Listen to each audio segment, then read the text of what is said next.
Namaste, viewers. Welcome to Jaipur Dialogue USA. Today, we are going to talk about US India relationship. It is a subject matter of continued interest for a very long time. But sometimes relationships develop, they stall, they take backward steps, and then they move forward again. In all seriousness, US India relationship is pivotal for the region that India, the Pacific region, and the United States is the largest democracy, the strongest democracy. The two democracies are the most powerful democracies. Both economies are very powerful economies. India is the third largest economy in terms of purchasing power parity. To discuss various ramifications of Indo-US relationship, how do we take it forward? Why is it stuck? The conversation keeps going on endlessly. Strategic partner, vital partners, key interests, regional partners, the what have you, the largest democracy, biggest democracy. Yet we don't seem to be moving beyond a single point. But there's significant stories have been written, a lot of progress has been made. Today I have the great pleasure of welcoming Dr. Adit Adityanjee. He's founder of Council of Strategic Affairs in the United States, and he's globally interested in developing the India story and Indo-US story and India's stories globally. And I have also Dr. Harinder Sekhon. Dr. Harinder Sekhon, until recently, was with Vivekananda International Research Institution, and prior to that, she has worked with as a thinker, author, writer with several think tanks in India, especially focusing on Indo-US relationships and India in its dynamic relationship with around the world. Left to myself, left to both the guests, I would say that each one of us can give a talk for an hour without batting an eyelid on this subject matter. So, for the purposes of time and constraint that we have, I would urge that we focus today on how do we focus on those critical items that are vital. Focus on convergences and pay attention to whatever is the divergent views. And how can we come together to optimize our resources, attention, and productivity and performance in the relationship that we are in. So, Dr. Harinder Sekhon, you are the first time my guest, so welcome to the show. Thank you so much. And share your perspective on whichever way you want to start off on. I give you full liberty to how does this two great democracies, two powerful economies can come together? What are the convergence points and what is it that irritates and takes us away? Thank you so much for having me on your show, and I think it's a great dialogue. I've been following it courtesy Dr. Adityanjee. So I'll get straight to the point. I think that we have come a long way in our relationship, as you mentioned. There have been convergences on the Indo-Pacific, which have been strengthened over a period of time. And in fact, over the past decade, on the Indo-Pacific, and we've been working a lot together. And apart from that, I think, as you very rightly said, it's a lot of noise, it's a lot of photo ops. And the areas where we really need to look forward to now is one, the CATSA which looms over US-India relations, because very soon we are actually physically going to be purchasing the S-400 missiles from Russia. And secondly, what has been very disappointing is that there was a 500 billion US-India trade figure which was set during the... Can I just stop here? One of your mics is making extraordinary noise. So whether it is... do you want me to... Now you're okay. Am I okay? Maybe it was the distance, maybe. Okay. Is that okay now? Yeah, it's okay. But there's some crackling sound coming. Whether it's... no, it's not in my... Adityanjee, yours? Can you mute? I am okay. Let me do myself mute. Wait a second. Can I start? Is it okay now? Yes, go ahead. Yeah. So one is, the CATSA legislation, which might derail the momentum because both our countries have our respective laws. And very soon we are going to be, by the end of this year, we are going to be purchasing physically, it'll come into our possession, the S-400 missiles. So how are we going to overcome that? And secondly, what has been very disappointing over the past decade is when Obama visited, we had set this very ambitious target of 500 billion US India bilateral trade figure. Unfortunately, that has not happened. We're nowhere near it. And both sides are very, very, we control, we don't want to open up, we are very protectionist. And I think that is going to be a very big challenge. And in the last 15 years, specifically, we may have moved forward. But in the economic domain, if the two democracies are not going to shed the inhibitions of the past, we are going to be protectionist. How do we go from here? The IT sector, the H-1B visas, the green cards. So all those continue to remain sticking points in our relationship.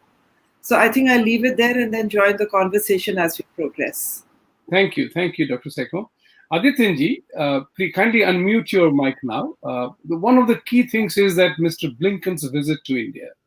Yes. Did it, I mean, the secretaries of various ranks and various functionalities visit important countries from time to time. And what was different, if anything, about this visit, considering that they were harping upon prior to the visit on the human rights issues and whatever else, which is more of a divergent and irritant between the two countries. So was there anything different that you saw in Mr. Blinken's visit that indicates that probably the Biden administration is looking at India from a different prism than of the past, the institutional framework? Indeed, that particular visit was almost an inflection point. In last 2 decades, India-US relationship has progressed irrespective of the administration, irrespective of the president or the party in power in US. And there has been bipartisan approach, and there has been an improvement in the bilateral relationship. Having said that, if you see the players in terms of State Department, there is a difference here. You know, just imagine Hillary Clinton as Secretary of State, and pretty much most of the time she was not pro-India. Coming to John Kerry again, you had the same vibes during Obama administration. During Trump administration, Rex Tillerson was, of course, for a short period of time, followed by Mike Pompeo. And Mike was, previously CIA director as well as a congressperson. Now, Anthony Blinken has been in the foreign policy arena and has served in various positions. And he has interacted by the External Affairs Minister, Jaishankar, over a period of time. So if you see the bilateral press conference they gave, there was a new synergism and new harmonization between the two principal players who conduct the foreign policy.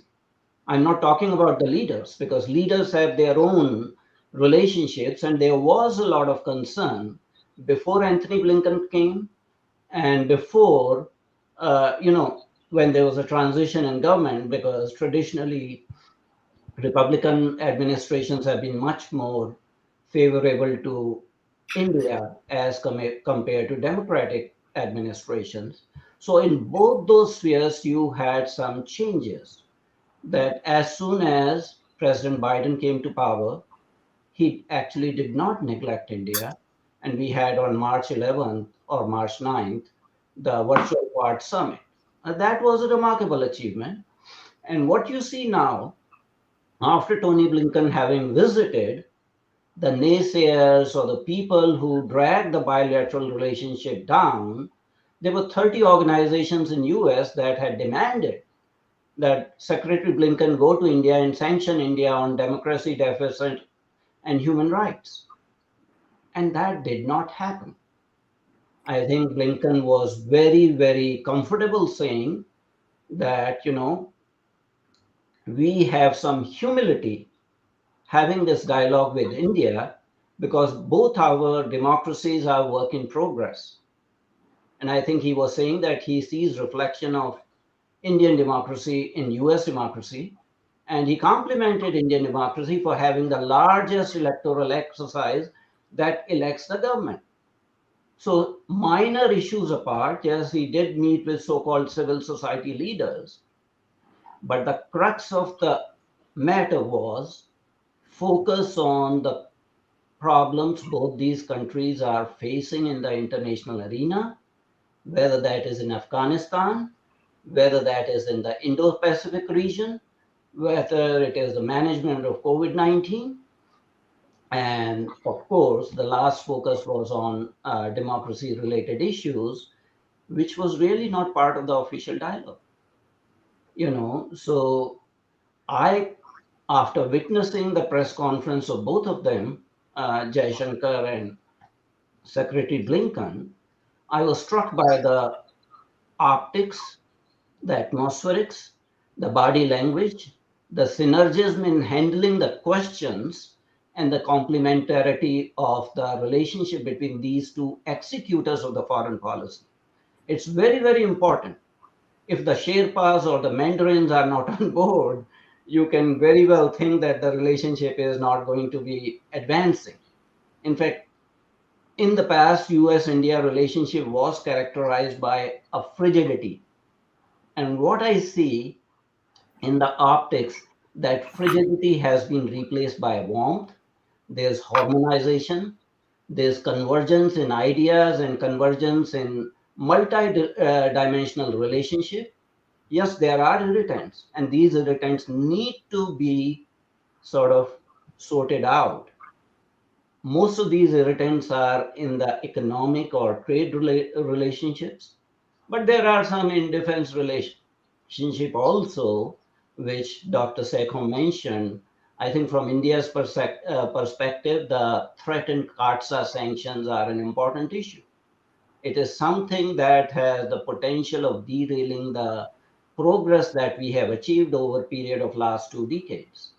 There is a saying that there are no zero sums in geopolitics. So, as a equal, partner in the bilateral relationship, India would expect from the US friends not to sanction India because US should not be directing India where to buy its, arms procurement, and why impose third party sanctions on a friendly nation. So that's a very, very serious issue.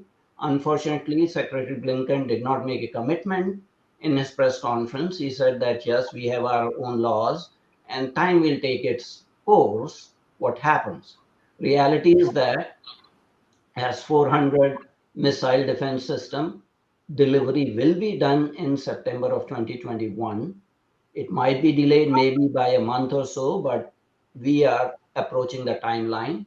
And the test of the relationship would be how maturely the US foreign policy establishment handles this issue. Uh, So, I'm totally in agreement with you. The use of the phrase "work in progress," I personally detest it, regardless of how diplomatic it might be that we are moving forward. It is a sheer admittance in real level that we are not doing anything. I know it's like work in progress is a very remarkable phrase. It is that it's like you are romancing the stone and you are permanent part time lovers. So, the point which I'm trying to ask Dr. Sekhon now is based on that theme that the two democracies have so much in common, both with reference to the trade relations, the economic imperatives, political imperatives, challenges.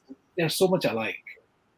So, what is it? Why is it that we end up focusing more on divergences more, leading to much greater waste of resources? And resources is not only money, but time, energy, and the repeated back and forth on issues that no longer matter. So, just to give you the reference point of that, is that when United States is imposing a condition on India not to buy S-400, uh, United States supplies weaponry to India's enemies. And to interfere in India's choice of friends, who the India must be friends with, why must US insist on that? What would you tell Secretary Blinken that mind your business, let me mind mine? What I call it, drawing your own political and economic imperatives. What must happen for each one to understand that need? I think over the last 2 years, we've signed the major defense partnership. We have signed the other foundational agreements, which were a work in progress for a very long time. So the CATSA threat is there, but I think the signals which are coming out is that there is a debate. And I'm not very negative about the level of sanctions because there is a lot of positive momentum in US-India relations. So do you really sanction a country which is your partner in the Quad, which is, with which you're collaborating, as you rightly mentioned, in the Indo-Pacific? You are talking with India on Afghanistan. We have come a long way after the Cold War. So it's not the threat of, and also I think there is a great realization within the United States. There seems to be a bipartisan understanding of the fact that India and the erstwhile Soviet Union were strategically linked together, and we've been importing our weaponry from the erstwhile USSR, and for India to change its platform immediately for a developing country is going to be very difficult. And the S-400 is something which we need because we need to guard our frontiers with China, and how we are going to and I think this is something which the US would need to understand, that it becomes important for India to deploy the five S-400s which are coming. So I think I'm optimistic that we would weather this storm because US-India defense partnership has matured very deeply at other levels. The DTTI, the defense production, all those things, we are looking at ways and means to deepen that partnership. We are also looking at reviving the MMRCA, the aircraft deal. So when we are collaborating, and as you mentioned that we're buying equipment, military hardware worth billions of US dollars from the United States to sanction India for one purchase, which was actually, the contract was signed over a decade ago. Maybe there will be more enlightenment in the US Congress, and India would be able to get away. Though, of course, Secretary Blinken was not very, he did not commit as to what would happen because I guess, diplomatically, he cannot take a stand on his first visit. There must have been a behind the door talk where other things would have been discussed. So one is that, and otherwise, I think there is a great deal of complementarity on sharing intelligence, especially when it comes to China and what is happening in the South China Sea. And the Quad, the leader, we're looking at the Quad Leaders Summit, and they're hoping that Prime Minister Modi is going to make it to the United States in September, and the four leaders of the Quad countries will be able to meet in person. So that is a very important signaling. And, on one issue, I don't think the US-India relationship is going to be a hostage to any one issue. I totally agree with you, Dr. Sekhon, because CATSA was one issue that Adityanjee and another gentleman, we had an extensive conversation on that matter. And in our humble opinion, we felt the same way that you are feeling, that CATSA has to have an exception. So the rules of the game are such that this agreement of S-400 was entered into prior to CATSA being established. So you can't, just as Vodafone, India has done away with the, what is the word, pro rata tax rates from the past. So you can't impose a penalty on an agreement that has already been entered into. And we believe that India will benefit and will be given the consideration of exception. That also is part of the rules, because I read the rules very seriously, that considerations of exceptions are very clear and India qualifies for that. Having said that, Dr. Adityanjee, I would request you are looking at the computer screen, kindly look to the left and see me. Yeah, this is better. Turn to the left. Your head needs to turn to the left, like Harinder ji is doing. You are looking at the computer screen, which is on your right. So I thought that message was meant for me, but I think it's not. I said, Adi, you are looking sideways. Anyway, Oh yeah. I wanted to quote you, Adityanjee, one particular thing from Victor Hugo, who said that the day will come when the only battlefields will be markets open to commerce and minds open to ideas. We know one thing, and I'm pretty sure that in my lifetime, we may have skirmishes around the border or around the world, but there has been no global conflict at the scale of the World War since 1945. I suspect that. Harinderji, your mic was speaking. Looks Yeah, like. it went unmute. Sorry. Right. Yeah. So the question is that they're looking at the strength of the military might, the nuclear might. Sometimes it feels that worlds will not come to a war again, because nuclear war will lead to a global annihilation. So the question is, how does the economic prosperity happen? Because economic prosperity is key for removing poverty, is key to bringing about greater resource utilization. Today, we are looking at in our own country here, the immigration that is coming from the south is based on poverty in the southern countries that people are coming from. People all over the world want to come to America, giving an arm and a leg, despite the fact that politically and ideologically they hate America. But they all want to come here still. So there are issues involved in which economic growth and economic development in countries from where people want to leave and come to United States, that needs to change. So in that scenario, I remember Prime Minister Modi when 2 years ago, pre-COVID, when he addressed the United Nations post 370 abrogation, he talked about India, join India in the global growth story and economic development story.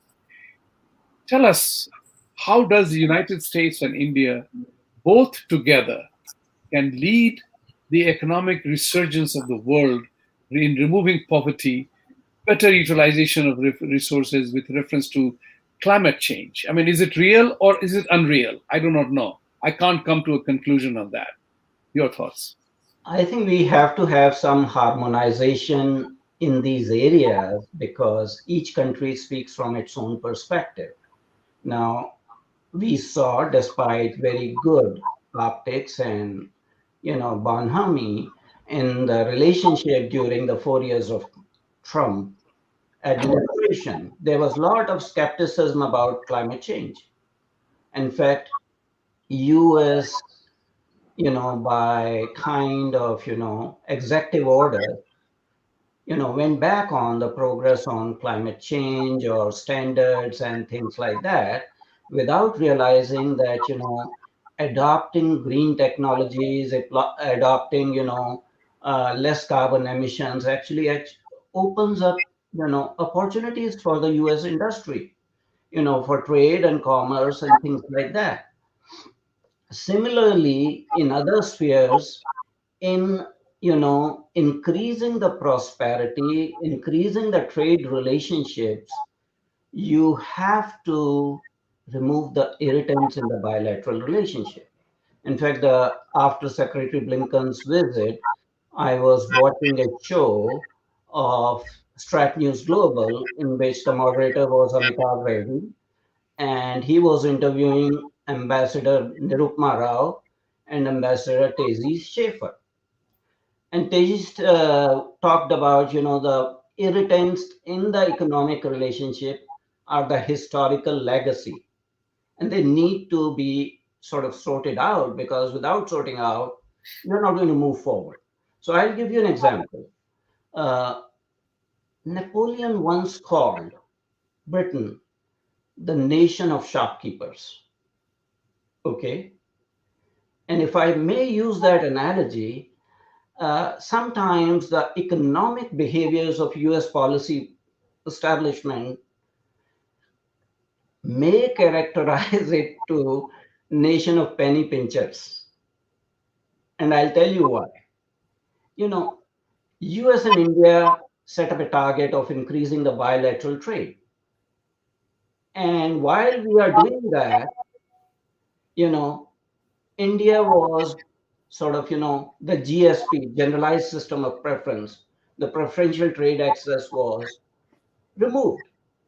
What it led to, China picked as the largest trade partner with India despite the border issues. For over 2 years, US was the largest trade partner with India. But when put penalties or remove the trade preferential trade access, it suffers the trade relationship. So whose responsibility is that? Certainly not India's. Is the mandarins that are sitting in your foreign ministry or US trade representative's office that have that responsibility. So time and again we have small issues come like that. In December of 2020, President Trump administration labeled India as a currency manipulator. It has its consequences. In April of 2021, Biden administration comes and removes all the 11 countries that were labeled as currency manipulators in December 2020. So you're talking about 4 month span. When you're talking to country relationships, you're talking about institutions. You're not talking about personalities. And one wonders what happened in 4 months that in December 2020, 11 countries were labeled as currency manipulators. And in April of 2021, all the 11 countries were considered not to be currency manipulators. So there's a problem with US establishment. Sometimes they are too gung-ho about pointing fingers. And unless that kind of attitude goes away, the economic and trade and commercial relationships will not, reach the peak potential. So you have to change the mentality. You have to change the attitude. You cannot actually have a short time advantage of few $1 billion in trade and affect the long-term relationship. I already gave you the example.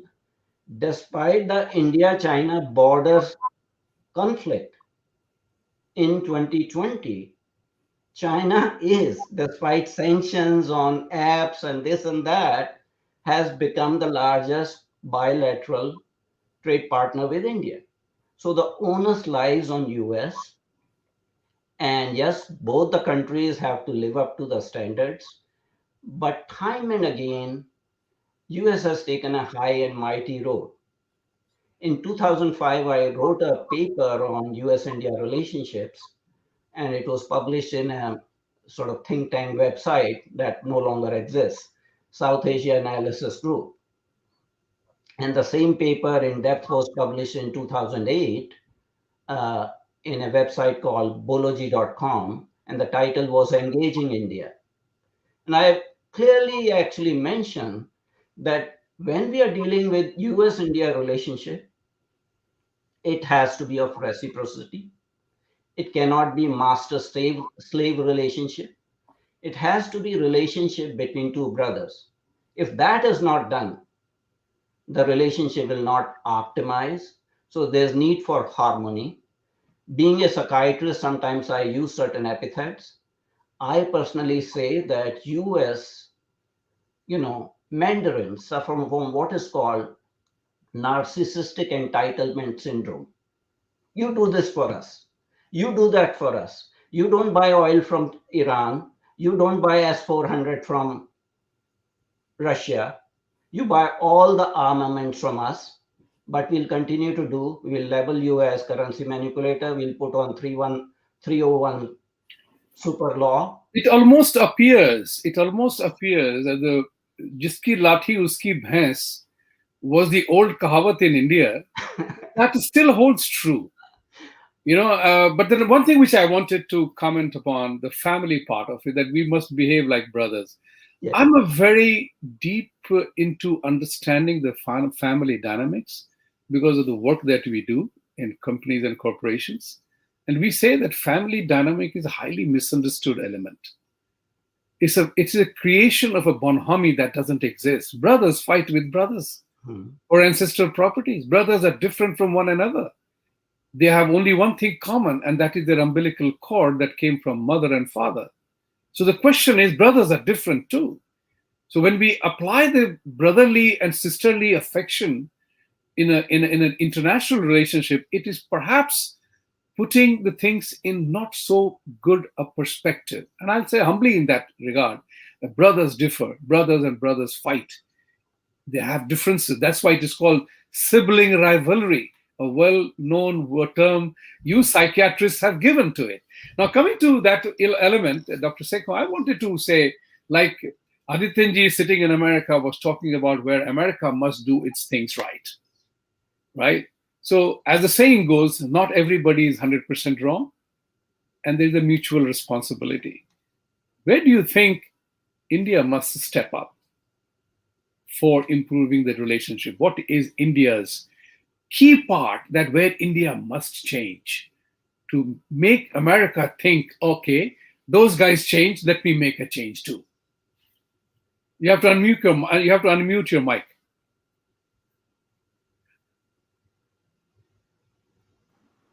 First of all, I think the American lathi is no longer working.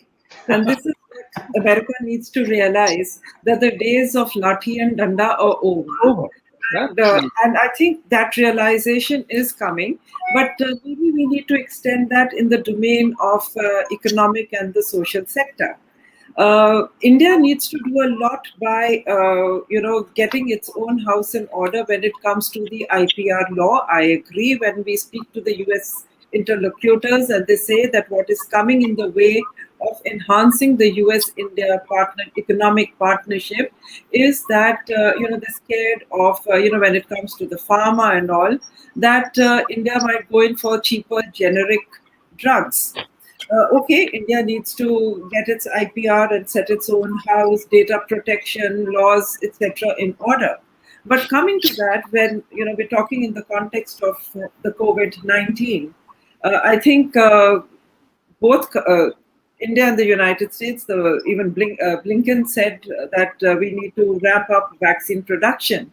And here I would like to add that India has the manpower. And the US needs to play a greater role. I've written extensively about it in training this Indian manpower.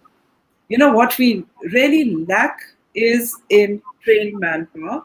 And for the youth dividend, not to become a youth bulge and to become gainfully employed, instead of creating, a whole class of delivery boys with Amazon and stuff like that, you really need to invest largely in skill development. And India needs to create the right environment for these American companies and Western Europe as well, and Taiwan and all have been wanting to come here, to create the right environment for them to override the red tapeism and help India modernize and create a proper workforce which is technically qualified to build into the US-India greater technical cooperation and manufacture. And for this, we really need to start at the grassroots level.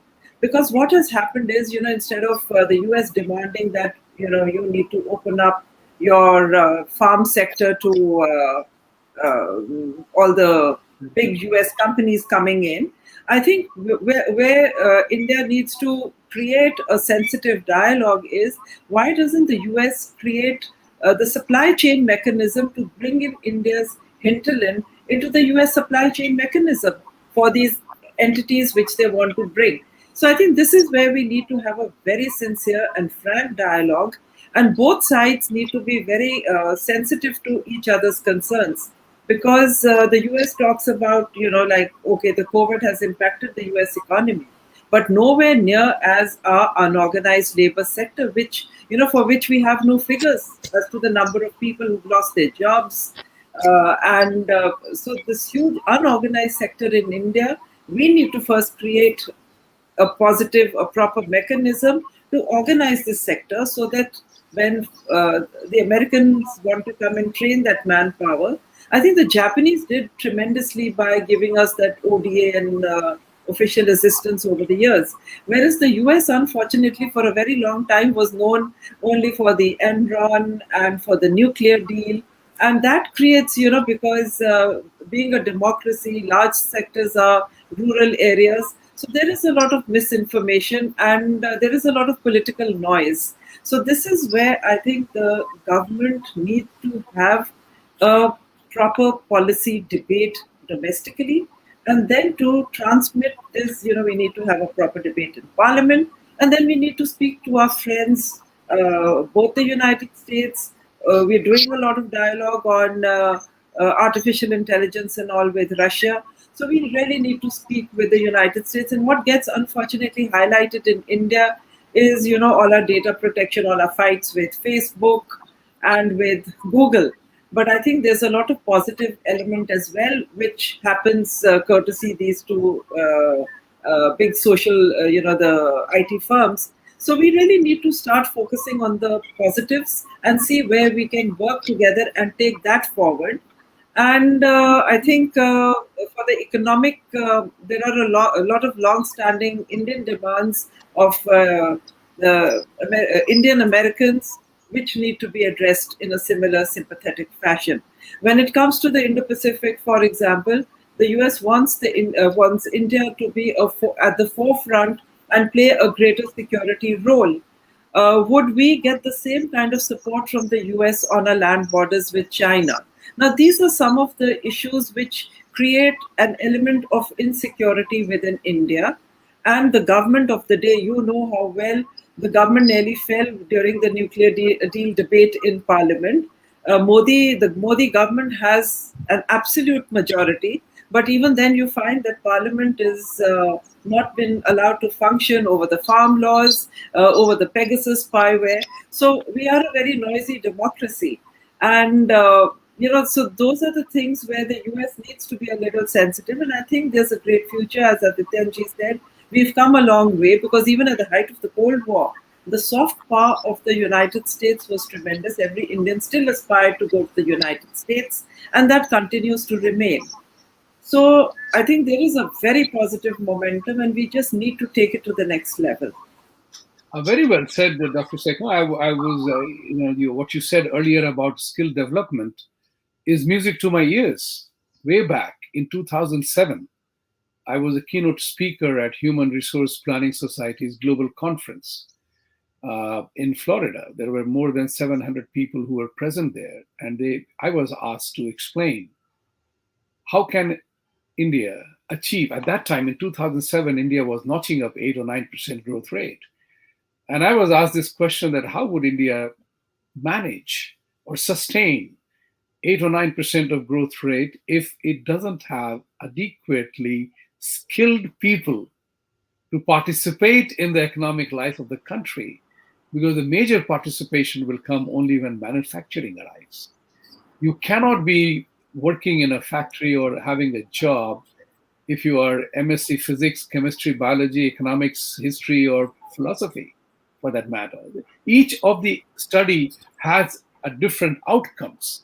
So if you are looking at creating India as a manufacturing hub post China or along with China, then you have to have a skill development element. That's what I had a point, that India needs US support for skill development, because I have seen this happen here. Whether it is a Walla Walla University Community College in near Washington State, near Seattle, I have visited that place. The infrastructure has been developed rather well. Walla Walla is nothing else but an Native American river called Walla Walla, and there are settlers around that. And along with that, settlers, they created infrastructure for a community college which teaches various skills for development and participating in industrial workforce. And interestingly enough, 7 or 8 manufacturing companies have set up establishments around that community college so that they can, without having to travel thousands of miles or hundreds of miles, the graduates who attain vocational skills in that place, they have instant job and they are transferable globally.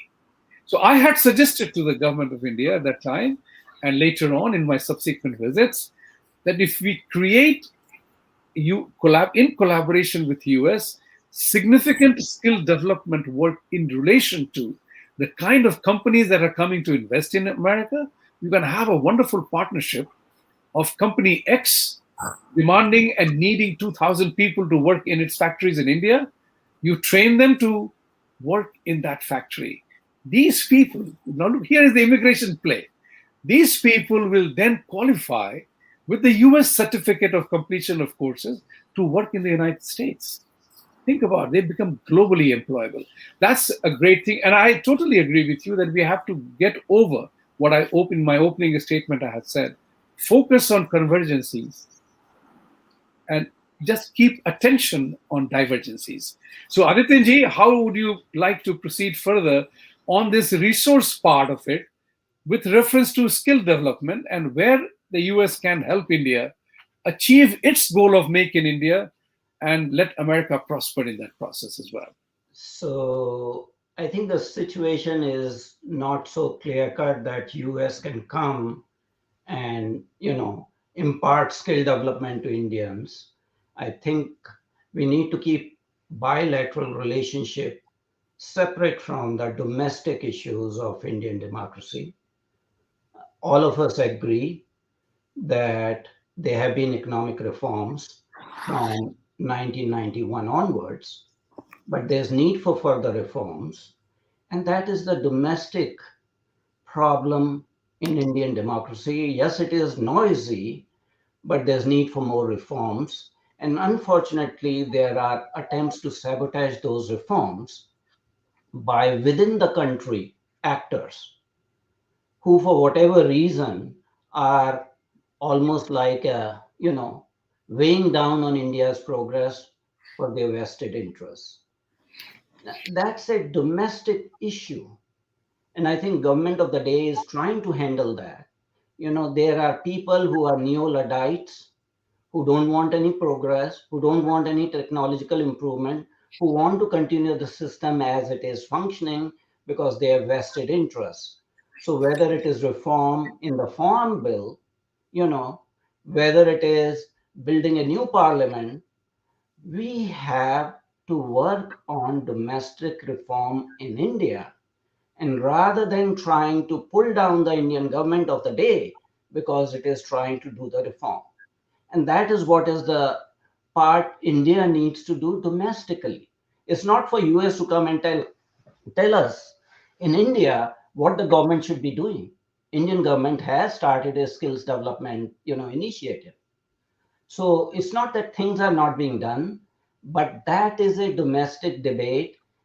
India's electorate needs to give a resounding answer to the naysayers or people who are anti-progress. We cannot have the legacy of being poor and underdeveloped. We need to do catch-up growth. We need to do catch-up in areas we have been lagging behind.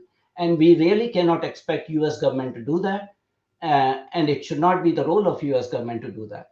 Where US government comes is to work on GSP, on not putting artificial barriers in terms of not just trade but services. A large number of India's export is in services, and if you put artificially high fees for H-1B visa to finance the Department of Immigration and Naturalization Service to protect the borders of America from Indian companies by putting like $5,000 as the fees for something. I think that is where the unfairness comes. And in fact, it was done, and then a domestic court in US, a federal judge actually knocked it down that it does not make sense. You cannot be charging Indian companies for the cost of maintaining your bureaucracy in ICE. So that is where the US part comes, that, have a fair system. Don't try to actually, put fees on Indian companies when they are trying to do business and services. Decoupling from China has to happen. And as that decoupling happens, and as India improves the ease of doing business, I'm pretty sure India will probably become an important destination in the manufacturing sector. But part of the problem is domestically within India, the politics in India, and that is a very, very messy subject. I don't want to talk about it. No, that's a subject not for our conversation today. Yes. But I'm not implying, nor did I ever imply that US should interfere in India's domestic matter. I'm The just making it only thing that I'm trying to talk about is that, talking to Dr. Sekhon's point, that the skill development has to happen. Yeah. And in that relationship, how India must welcome and collaborate with superior skill training establishments. It's not about dissing out the certificate, but how to make that entire skill thing relevant. So if supposing a high-tech defense, we talk about co-production in defense manufacturing, say, for example. So if a particular company comes, without naming anyone, and they need 1,000 machinists for their suitability, do we have them? If we don't have them, then we have a problem. They can't come and set up the factory.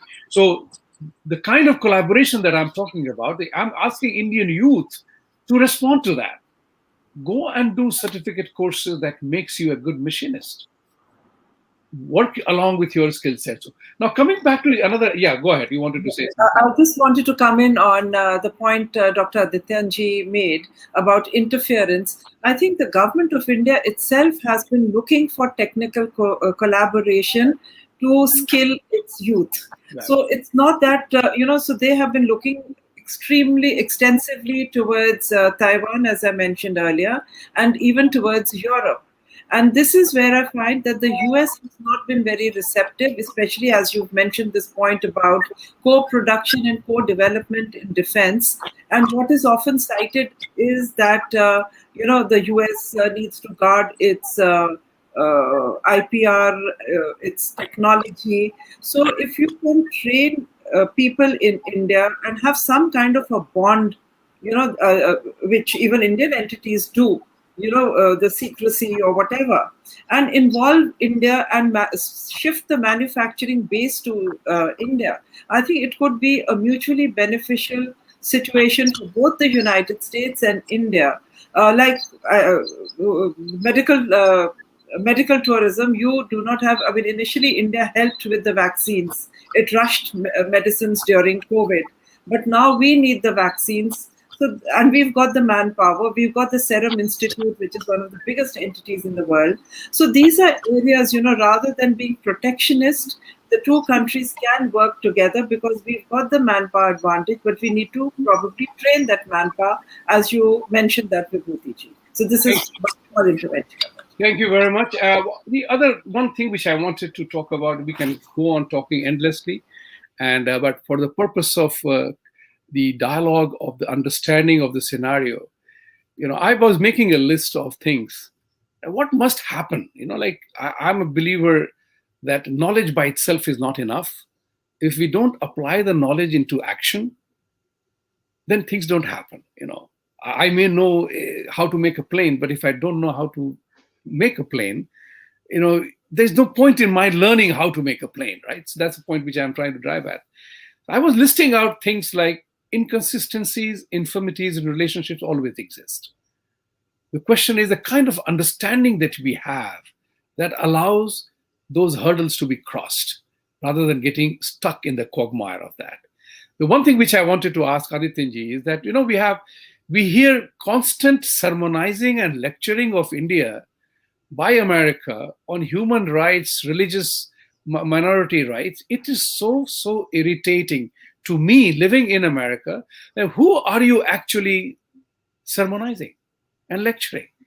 While as you are sleeping with so many enemies, who are doing the maximum amount of human rights abuses and trampling upon the rights of minorities, and you lecture us? Why don't you go fix those scenarios first before you come? And that's where US loses its credibility with India, in my opinion. And I don't buy that from any senator or any congressman, that if you want to lecture us, fix those who you are supporting. If you want us not to be friends with Iran, go fix your relationship with Pakistan first. If you want me to lecture about my human rights, go fix the human rights in China first before you come and lecture us. We are a democracy. We are as chaotic a democracy as you are. So let's learn to live together. The point is very simple. We have to remain, one thing which is very important from the Indian point of view and American point of view as well. Who is our spokesman in the American administration, in Biden administration? Do we know that? There are some very important nitty-gritties of the things you guys are interacting with, powers that be. But who is my spokesman? Are we allowing complacency to step in our behaviors? And there are certain very interesting elements that sometimes those small things that make a big difference. So my point is very simple. What do you think, in your opinion, Harinderji, that one thing that India must do and one thing which America must do that subsides the irritation factor in the relationship? If you were to tell Mr. Biden or Blinken. Basically, I think just one thing what India needs to do is to simplify its laws, simplify the ease of doing business. And for the United States, it really needs to walk the talk. Can it treat India the way it treated China in 1971 and brought China where it is today? It is the United States which has brought China on the world stage. Right. Will the United States do that for another democracy? If it could do, because strategically, it could do because it was the exigencies of the Cold War which dictated its China policy. And now today, the China becomes a monster. Are you willing to trust a democracy and help it emerge? So that's where I'll end. Thank you very much. Well, that's exactly what I have shared with my American friends, is that, you treat us badly. You treat China more with a kid glove. And that's the challenge which India faces in relation to America, that you are not true to your words. You don't even know who your friends are. And, this is very critical. So totally agree with you on that. Adityanjee, what one thing you want America to stop doing and start doing, and what India to do that one thing to stop and start? Well, I would like our US interlocutors to understand the concept of Indian exceptionalism instead of harping on the concept of doctrine of American exceptionalism. If you look at India's foreign policy, there is a doctrine of Indian exceptionalism, and that needs to be recognized. And your behavior needs to be predicated on that doctrine of Indian exceptionalism. As far as India's behavior is concerned, India has to, adopt more pragmatism in its policy dealings, which it has started to do, rather than just live in the, sort of high moral sphere of, sort of anti-colonialism and, third world solidarity. India has to guard its own interests and be pragmatic in dealing with each country based upon its behavior. I think the US establishment would be very well advised. In 2005, I wrote an article in which I talked about 5 mantras and 10 commandments. And some of them have become dated, because if somebody was to read it, that will make them understand how to deal with India, because they are still figuring that out. And it's in public domain, 5 mantras and 10 commandments, what US establishment needs to do. And again, I'll come back to this, issue of reciprocity, bilateral reciprocity and sense of equality.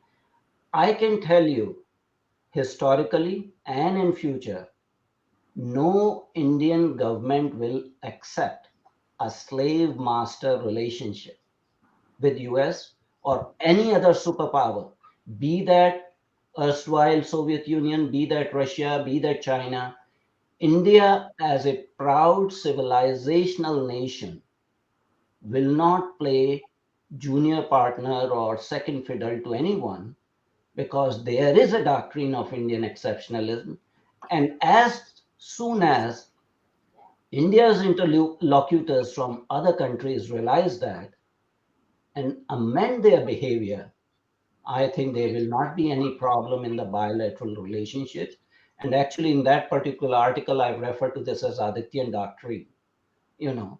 So that's a very important, actually, psychological doctrine that needs to be followed, that you need to treat India with respect.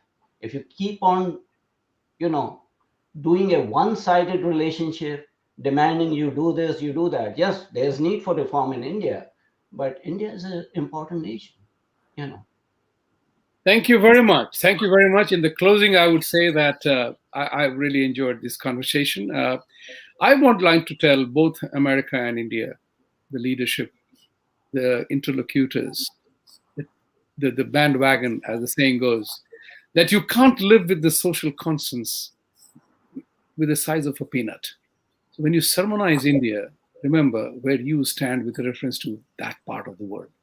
So, we talk about, when you attack India on human rights and discrimination, remember there are so many chinks in your own armor, America. And I'm saying this as an American citizen. I'm exercising my freedom of speech to tell that where you are going wrong. Insofar as India is concerned, I think India slips back from time to time into the important mental fatigued relationship of non-aligned movement. I'm total anti non-aligned movement guy because I believe friends help friends over the non-aligned. So when your doctrine is only effective if you have the economic and the political clout to make it work. When you don't have the economic and the political clout, your doctrine, you can be shouting from the rooftop, but nobody is listening. And that's where India missed out completely. That it may be a great idea that I don't want to become the battlefield for some other people's problems. Theoretically, it is a great idea, but you can't enforce it because others are not following you. So that's the important part for India to remember, that when we have to be pragmatic. And Adityanjee, I totally agree with you that for us, we have to abandon the sentimentality and move into what is known as the pragmatic world. That China has always said that we are practical and pragmatic in our diplomatic relationships. So the other part which I wanted to make is that make a distinction. Both the countries must, think tank people must reach out. There's a difference between a strategic partnership and then there are transactional deals. They will always be there. That imperfections will always be there. But so long as we have the understanding that these are the three elements that enjoin us: terrorism, COVID collaboration, dealing with anti-terrorism, or it's a drug thing, or immigration. Let's find those common grounds that we must insist upon. Calling each other a strategic partner, natural partners, natural allies, those are meaningless word plays, makes no sense. Everybody knows now. We are living in a world driven by tectonic shift in technology. Think about it. Three people are talking in three different parts of the world today, right? It wouldn't have been possible, say, 3 years ago. So with these words, I wanted to tell my viewers, we are a new channel. We are an extension of Jaipur Dialogue India. We are Jaipur Dialogue USA to share thoughts and processes, the India narrative, the US narrative with each other. So like, subscribe, and share. And I request both of you to implore upon your supporters and your lovers and likers and enemies and friends to like, support our channel. The more we talk, the more we learn. And I look forward to having both of you again to elaborate on certain specific matters between the United States and India. These two democracies cannot ignore each other. With these words, thank you very much for being here. See you again. Thank you. Thank you. Bye-bye.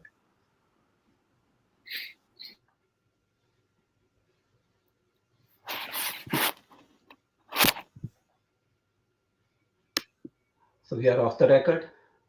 Not yet.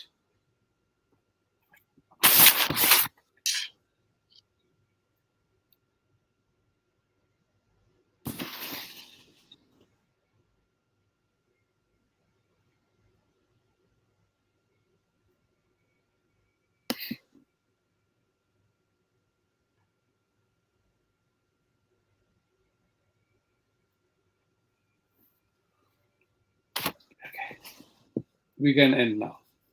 Okay. All right. So went on well.